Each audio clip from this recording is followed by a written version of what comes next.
Tordaşlar, hemenler cevap güzel bulsun ve şayalık dostlarla Aygül'den hemenli mikrimde 30 salamdır meyasınız tordaşlarım. Bugün 2026 yılı 6. ayının 8'i yeni düşenbike. Şu ürümçide yetip kopup davalınız mı degendenler onu bir düşençip koydum tordaşlar. Bugün hem de işe yanında kıldığa işim 2 gün tüyap olgan. Yine ürümçide 2 gün kıldığa işlerim batırıp kaldım. Hazır yolgu çıkıp şu sefer üstüde turbatım. Şu şaya karab mağdım şu et degende. Teşvik olsa keşkeçilik şaya berip buldum. Ertə başlap dukan kəsənlər, ertə başlap muqum dukan açman. Hazır səfər üstüdə, yol üstüdə. Şuna qaçan qaytısız, dukanınızga mal aldıq degan tordaşlar hammasi ayrım cavab berib bulamadım. Ündüdar qarab bulamadım. Şu ortaq cavab beray deb ma to'g'ri yuzda sizlarga so'zlab tushuntirib qo'yaptim. Bugun yo'lga chiqib mangdim. Erta deganda 6 ayninki 9-kuni seshanba. Erta degan dukan kəsənlər bor, ha tordaşlar.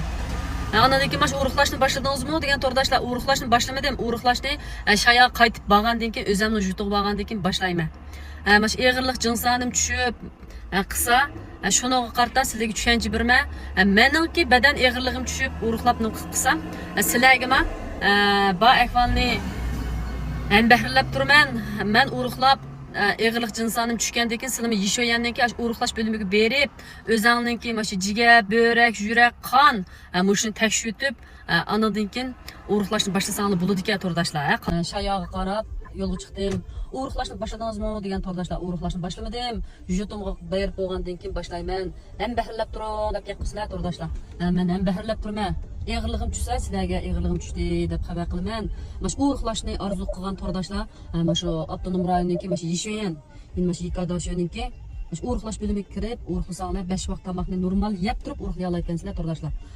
Musha kelib uğruqlasanglar bo'ldi ekan, u chapla qo'saqqa uğruqlatadi deb unda qahva ichib, börekni ichki a'zosini kesal qilib turib uğruqlaganning foydasi yo'q, sog'lom uğruqlayotgansizlar ashak basanglar. Şengen şu yıkıllarını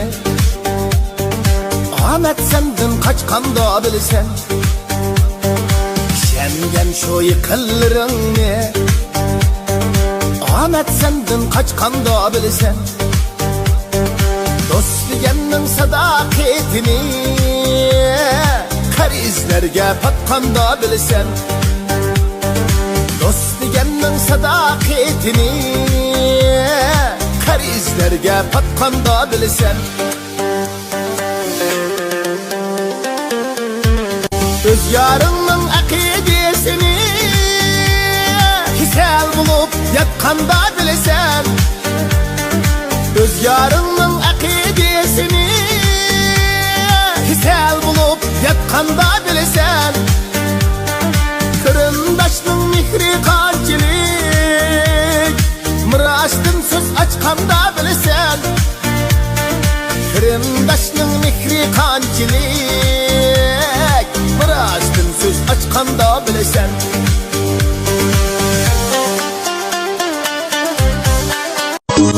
Nemiş kılsın dert diyen sende Parça dertna hemmisi mende Nimetler yüksüp yığılaydı Depstige dep koşaydım sen Nimetler yüksüp yığılaydı Depstige dep koşaydım sen